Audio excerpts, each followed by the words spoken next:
Assalamualaikum warahmatullahi wabarakatuh. Kita bertemu lagi di Praktikum Virtual Genetika 2, kali ini dengan topik analisis data sequencing.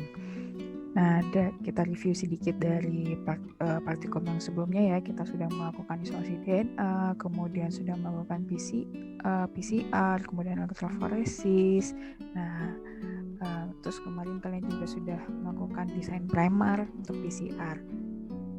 Nah, sequencing ini apa lagi nih gitu ya. Nah, sequencing ini biasanya kita lakukan tujuannya adalah untuk mengetahui urutan nukleotida dari DNA yang sudah kita amplifikasi.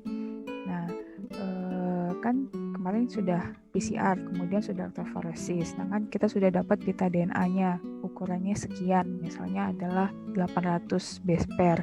Nah, kita ingin memastikan apakah betul pita DNA yang kita dapatkan itu adalah gen yang kita targetkan atau gen yang kita inginkan, atau sekedar kebetulan ukurannya sama dengan yang kita targetkan. Nah, ini kita pastikan lagi, kita konfirmasi dengan sequencing.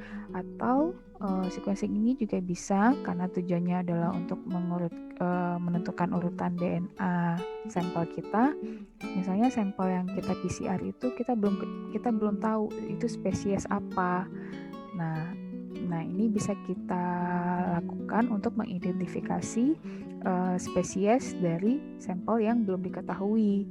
Nah, dengan PCR misalnya dengan menggunakan 16 sRNA untuk yang prokariot atau 18 sRNA untuk yang eukariot.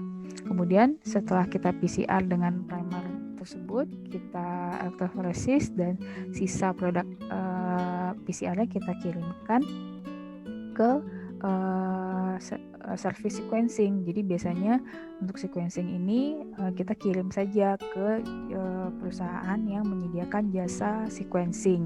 Nah, kita kirim sisa produk PCR kita, kemudian nanti diproses dan kita akan terima hasil berupa file melalui email, file urutan nukleotida begitu.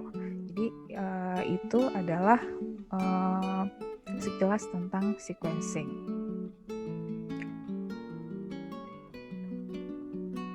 Oke. Nah, ini adalah outline dari topik praktikum kita kali ini. Seperti biasa, ada tujuan, ada teori dasar, ada prosedur kerja, dan ada tugas. Oke, tujuan praktikum. Tujuan praktikum kali ini adalah pertama, mahasiswa memahami prinsip dasar sequencing, terutama adalah Sanger sequencing karena itu yang dasarnya. Kemudian mahasiswa terampil mengolah dan menganalisis data sequencing menggunakan NCBI BLAST.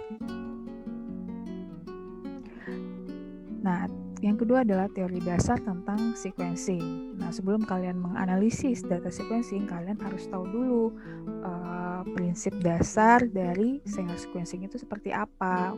Walaupun kita hanya mengirimkan sampel, kemudian kita terima hasilnya, kita harus tahu bagaimana proses sequencing itu dilakukan.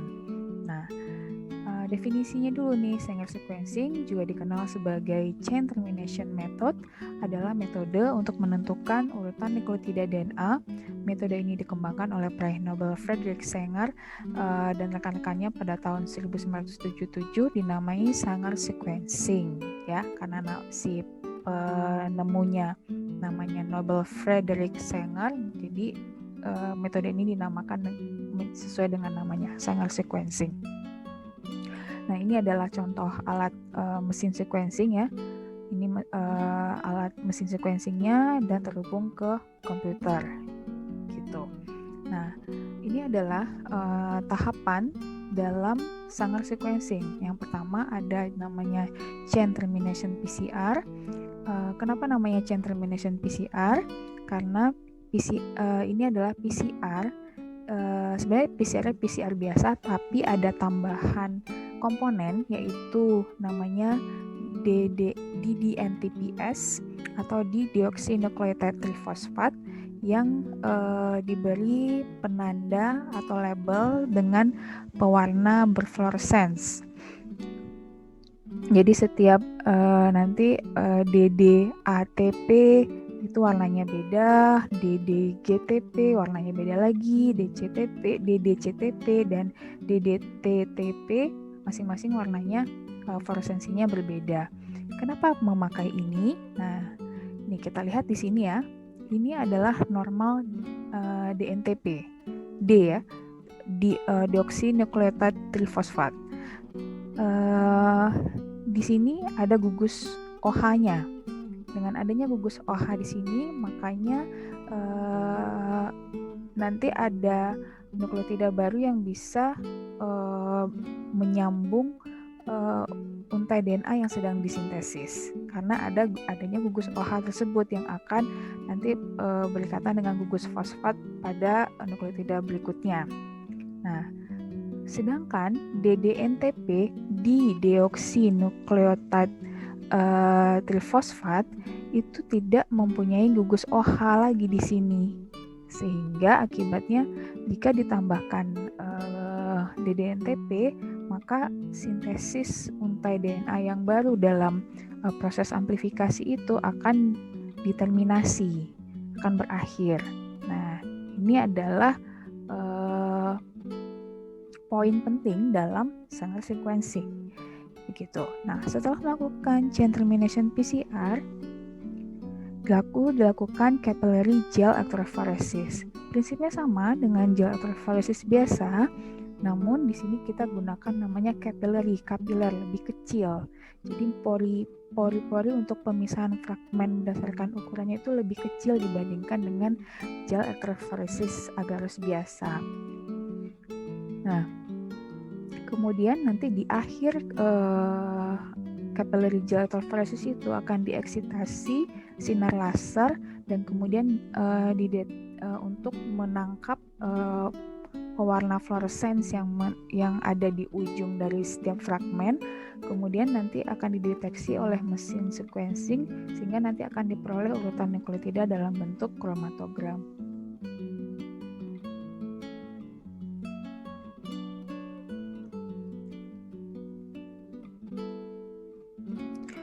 Oke, ini adalah skematis dari yang saya jelaskan tadi dari tahapan Sanger sequencing.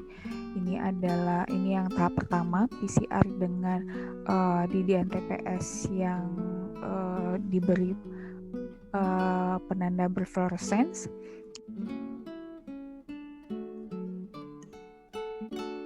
Ini adalah sekuen DNA yang ingin kita ketahui urutannya, misalnya adalah hasil PCR ya. Nah, ini adalah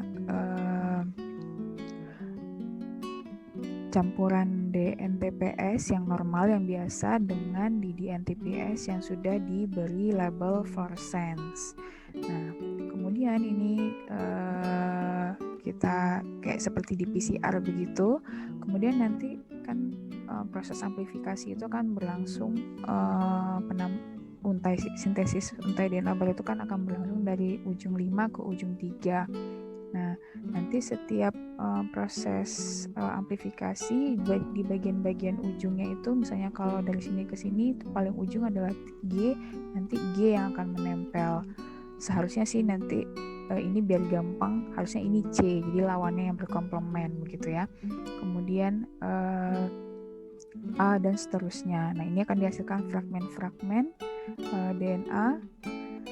Kemudian nanti kedua dilakukan pemisahan fragmen berdasarkan ukuran dengan capillary gel electrophoresis. Jadi nanti ini fragmen yang besar akan ada di atas, di paling bawah adalah fragmen terkecil sesuai dengan ini ya. Ini kan kalau ini cuma T, sedangkan kalau ini adalah TT, ini adalah TTG dan seterusnya. Dan yang paling atas adalah yang lebih besar. Nah, ini dia. Nah, ini nanti dia akan lewat di dalam suatu kapiler, yang kecil yang berada di bawah, yang besar ada di atas. Kemudian nanti di ujung dari si kapiler itu ada sinar laser yang akan ditembakkan. Kemudian nanti kebenaran dari label pada DDN TPS tadi akan ditangkap oleh mesin sequencing. Misalnya kalau tertangkapnya warna merah itu artinya dia adalah T, kalau tertangkapnya warna kuning itu adalah G, kalau biru itu adalah C, kalau hijau itu adalah A. Nah, dari sinilah nanti akan dibaca ini sequence yang pertama dan seterusnya. Gitu. Nah, untuk lebih lengkapnya kita akan lihat ada salah satu video di YouTube tentang single DNA sequencing, bagaimana proses yang terjadi dalam single DNA sequencing tersebut.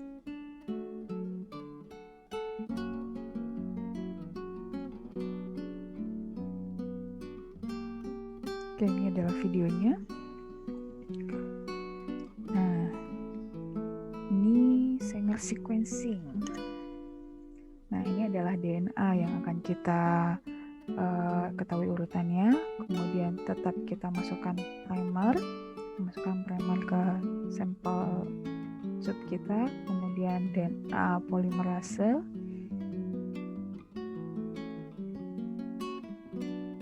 kemudian DNTPS, ada ACTG, ini yang biasa ya, kemudian ada DDNTPS, didioksynukleotide trifosfat yang sudah dilabeli marker berfluorescence ya. Nah, ini normal DNTP ada OH-nya, sedangkan yang ini tidak ada OH-nya. Nah, kalau yang ada OH-nya bisa ditambahkan nukleotida berikutnya, sedangkan kalau yang tidak ada tidak bisa ditambahkan. Nah, ini ditambahkan pewarna fluorescence yang akan memberikan panjang pembacaan yang berbeda, ada panjang gelombang yang berbeda. Nih, kalau A biru, T kuning, C pink, G hitam. Tapi warna ini tidak mutlak ya, tergantung dari mesin yang akan kita pakai. Nah, ini kita mulai dimasukkan ke dalam mesin sequencingnya. Proses yang terjadi di dalam tabung itu hampir sama seperti PCR, akan ada denaturasi DNA dulu dari sampel DNA template, kemudian primer akan menempel pada gen target, kemudian ini extension, ini DNA polimerase akan menambahkan sesuai dengan DNA template. Nah, namun ada ini ya, DDNTP yang A akan menempel ketika ininya T, template-nya T, A akan menempel. Berikut lagi, nah kemudian pada T yang di sini, A-nya juga nempel. Ini secara random ya, secara bersamaan, baik A, T, C, G pada setiap nukleotide. Nah, kemudian ini T yang di sebelah sini juga sama. Kemudian di sini DNTP biasa. Nah, ini yang C lagi, C dengan G ya. Begitu seterusnya untuk nukleotide yang lain, nanti akan dihasilkan fragmen yang dengan ukuran yang berbeda-beda gitu. Nah, dari hasil PCR chain termination tadi, ini kita masukkan ke capillary electrophoresis. Nah, masuk ke dalam mesinnya. Kemudian ini sampel DNA hasil PCR chain termination tadi, sama kan, ini ada kutub negatif, ini kutub positif. Nanti sampelnya kita masukkan ke inlet buffer, dialiri arus listrik ya, kemudian DNA-nya akan masuk ke dalam kapilernya. Di sini itu muatan negatif akan menyebabkan DNA bergerak dari kutub negatif ke kutub positif. Nah, DNA negatif akan bergerak ke yang positif. Kemudian DNA yang lebih pendek nanti akan bermigrasi lebih cepat dibandingkan dengan yang lebih panjang.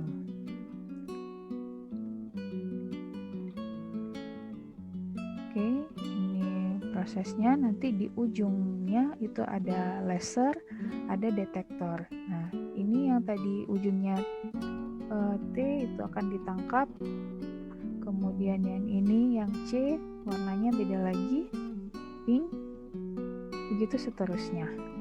Nah, kemudian nanti dari kapillary activation ini dia akan terhubung dengan komputer sehingga dihasilkanlah suatu kromatogram. Ini namanya kromatogram ya, yang mana masing-masing warna itu akan mewakili masing-masing dari nukleotida.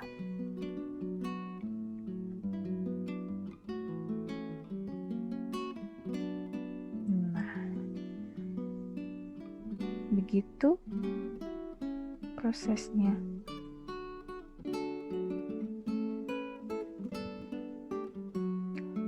Oke, setelah menonton video tadi, kita lanjut ke prosedur kerja. Kita ke ini dulu nih. Ini saya berikan contoh data sequencing. Ini contoh data sequencing ya. Tadi kan ada kromatogramnya ya. Ada puncak-puncak yang dihasilkan dari pembacaan alat mesin sequencing. Nah, ini adalah contoh yang baik.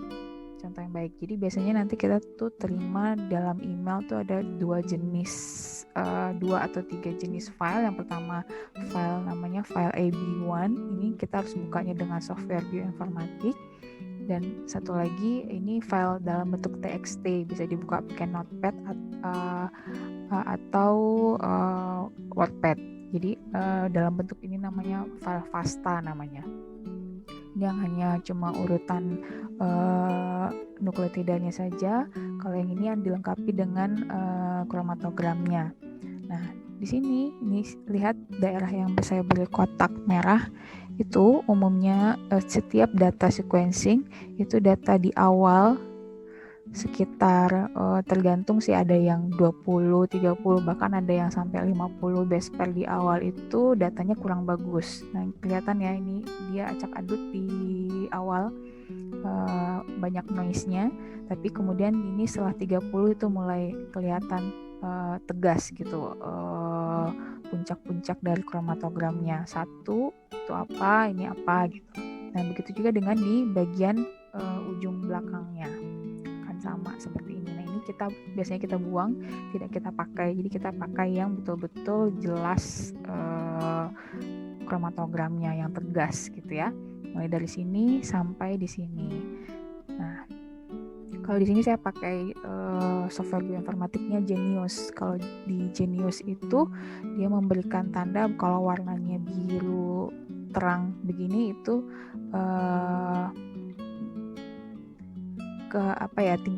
tingkat kepercayaan dari pembacaannya baik. Tapi kalau misalnya yang agak lebih tua ini agak di bawah sedikit, tapi masih bisa dibaca karena kita bisa lihat dia betul-betul satu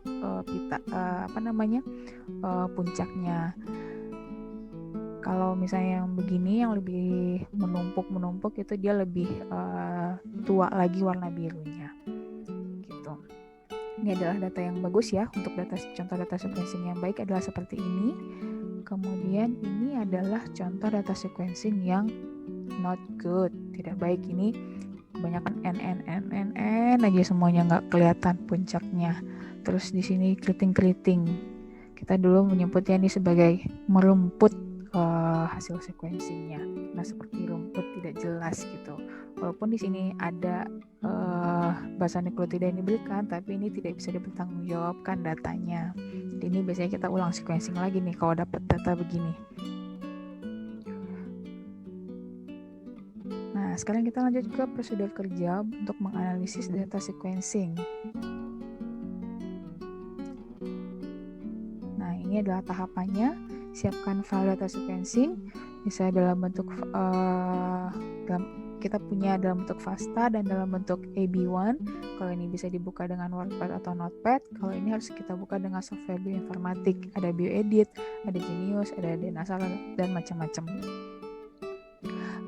Kemudian kita buka. Untuk sekarang kita pakai yang FASTA-nya saja. Kalian tidak perlu buka yang ini karena harus install dan segala macam, jadi kita pakai yang FASTA-nya saja.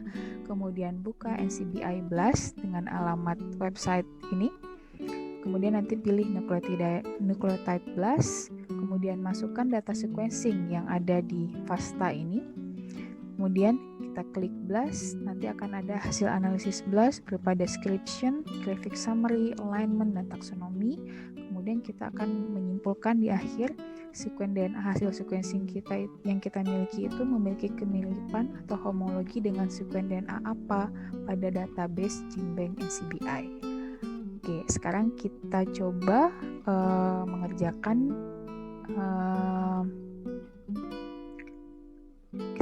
mengerjakan salah satu sekuen ya, data sequencing. Nah, ini adalah contoh sampel data sequencing yang akan kita coba untuk kita olah ya. Ada 8, ada 9, ada ini ada yang AB1 ya. Ini yang FASTA-nya, ini AB1, ini FASTA. Nah, karena kalian tidak bisa yang buka AB1, saya buatkan untuk sampel 8F dalam bentuk PDF seperti apa kromatogramnya. Nanti silahkan dibuka. Ini kita buka dengan WordPad atau Notepad.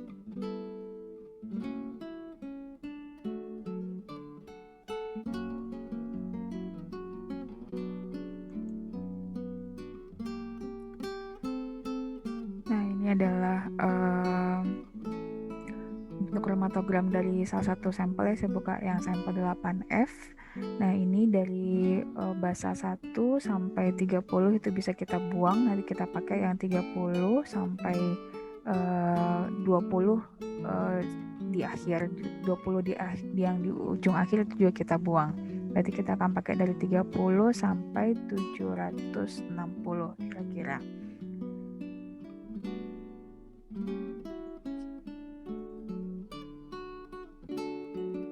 Adalah file yang notepad-nya atau FASTA-nya. Kita tadi sudah menghitung akan memakai sekitar 30 dari depan dibuang dan 20 di belakang kita buang. Kalau mau dipakai semuanya juga bisa, nanti akan kelihatan perbedaannya. Tapi biar hasil lebih akurat itu yang 30 depan kita buang. 1, 2, 3.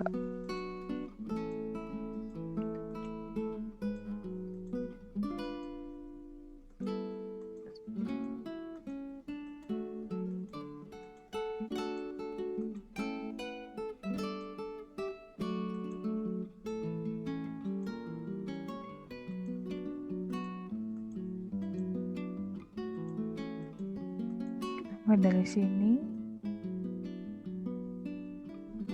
sampai kira-kira di sini 1.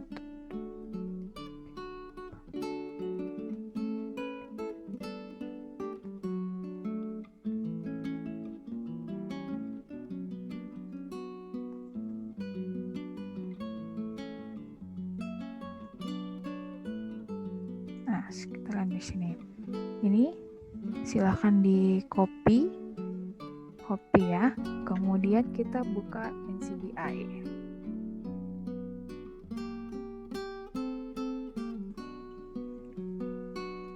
Nah, kita sudah sampai di situs NCBI yang tools Blast-nya. Nah, karena kita akan memakai sekuen nukleotida, maka yang kita pilih di sini adalah Nucleotide Blast. Kalau sekuennya adalah protein, pakainya protein blast. Nah, sekarang kita pakainya nucleotide. Klik nucleotide.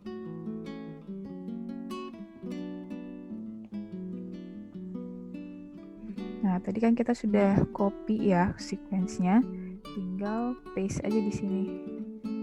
Di sini paste. Nah, sudah ada. Kemudian tadi silahkan ditulis sampel apa.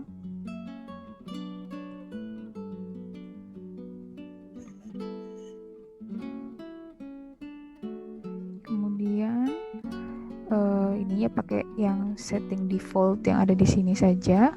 Kemudian klik Blast.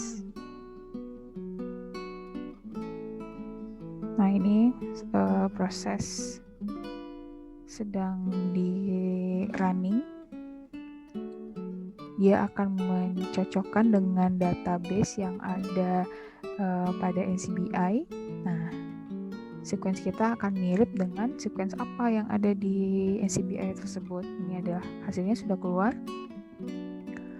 Nah, ada 3 tab ya, ada description, ada graphic summary, ada alignment, ada taxonomy. Nah, di sini bisa dilihat yang paling atas itu dia adalah human DNA dari kromosom 6. Di sini kita lihatnya value-nya semakin mendekati 0, itu artinya dia tingkat homologinya semakin tinggi, artinya semakin mirip. Di sini adalah percent identity. Jadi di sini kesamaannya adalah 100%. Kemudian kita lihat ke bawah, Homo sapiens partial OCT1 gene for organic cation transporter exon 1. Berarti ini adalah sama ya, tadi sama-sama manusia Homo sapiens, cuma di sini lebih jelas lagi dia menyebutkan ini adalah gen OCT1 organic cation transporter exon 1. Tuh. Nah, kalau yang di sini value-nya sama 0,0, di sini persen identity-nya 99,03, berarti di sini ada perbedaan sedikit. Nanti bisa kita lihat perbedaannya itu ada di mana. Berikut di bawahnya ada Panthrochloidetes, untuk ini nama gennya nih SLC22A1 transkrip varian 1, ini mRNA-nya. Ada kalau pan ini kalau nggak salah gorila, saya lupa ininya nama umumnya. Nah, Homo sapiens gen yang sama ya. Ini identitinya juga value-nya 0,0, ini 100%. Oke. Nah, sekarang kita bisa lihat grafik summary-nya di sini. Klik kanan di sebelah kanannya. Nah, ini adalah dari sequence yang pertama tadi kan, yang si human DNA kromosom 6 itu dia mirip sekali nih, 1 sampai 700. Ini adalah nilainya. Kalau misalnya merah itu artinya lebih dari 200 nilai skornya tinggi. Yang paling tinggi adalah yang merah. Kalau misalnya yang begini dia yang cuma di sini, berarti dia cuma sama dengan yang dari sequence 1 sampai 600. Nah, yang di atas ini adalah sequence kita nih. Query ini adalah sequence yang kita masukkan tadi. Yang di bawah ini adalah sequence yang ada pada gene bank. Ini urutannya sama dengan yang ada di sini. Sama yang di sini. Kalau ini human DNA sequence kromosom 6, ini dia si grafik summary-nya untuk yang sequence pertama dan seterusnya ya. Semakin ke bawah dia semakin tidak mirip, misalnya semakin banyak tidak ke bolong-bolongnya di sini, tidak miripnya, daerah yang tidak samanya. Kalau yang di atas ini sama persis. Oke. Nah, kita lihat alignment-nya. Tadi kan yang sequence pertama adalah yang kromosom 6. Ini hasil alignment-nya. Bagian atas, sequence atas itu adalah sequence yang kita masukkan, hasil sequencing kita. Yang di bawah adalah sequence human DNA ini, si kromosom 6 ini dengan ID ini AL sekian-sekian. Nah, katanya kan dia identitinya 100%. Bisa kita lihat kalau misalnya identitinya 100%, ininya pasti tanda pagarnya itu pasti ada selalu di setiap sequence. Coba kita lihat, ada ya, ada semua ya. Tuh. Berarti betul 100% sama. Nah, nanti tinggal dilihat aja, tinggal dibuka ini. Kita open new tab.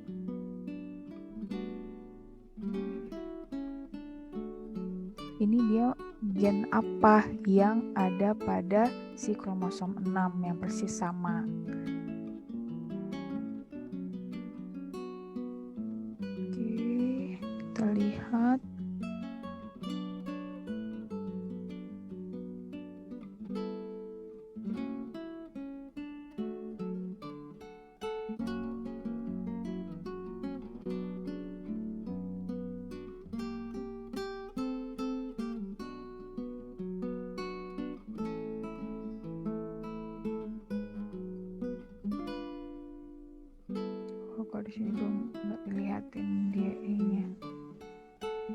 coba ke sini dulu aja, ke alignment-nya.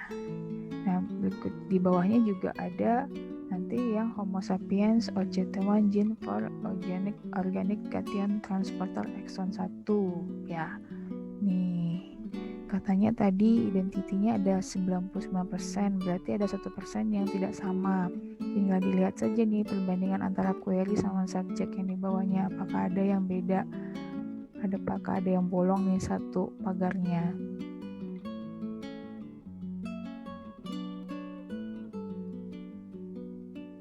Nah ya nih di sini tidak ada di query tidak ada G, tapi di subjek di database NCBI ada. Kemudian ini juga di kita masih di NCBI itu NNN, tapi kalau di query itu ada di yang data kita ada CT ya. Artinya menunjukkan dia ada perbedaan. Nah, kalau ini mRNA, berarti ada kalau mRNA internnya sudah dibuang, sedangkan tadi sampel kita adalah DNA, jadi memang lebih miripnya sama yang paling atas ini. Itu. Ini atau ini.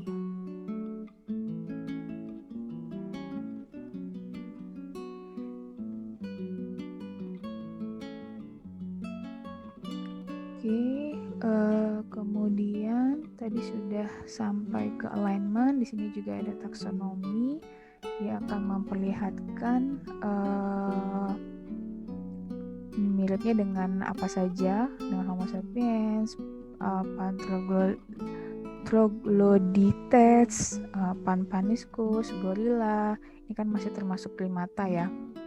Nah, kemiripannya ada berapa? Ini number of hits-nya. Kalau dengan Homo sapiens itu ada 11, kemudian dengan yang Pan ada 2, dan seterusnya. Oke. Nah, kalau dari sini kita bisa menyimpulkan bahwa gen yang kita amplifikasi itu adalah gen dari Homo sapiens. Dan kalau di sini dia miripnya dengan apa? Ya, miripnya dengan gen ini organic cation transporter, ya.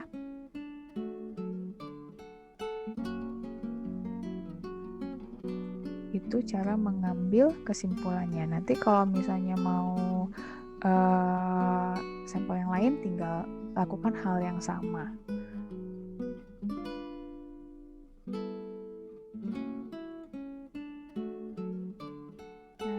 Hasil kita di BLAST tadi sudah bisa diambil kesimpulan bahwa DNA hasil sequencing yang kita miliki itu memiliki kemiripan atau homologi dengan sekuens DNA Homo sapiens yang mengkode gen yang mengkode OCT ya.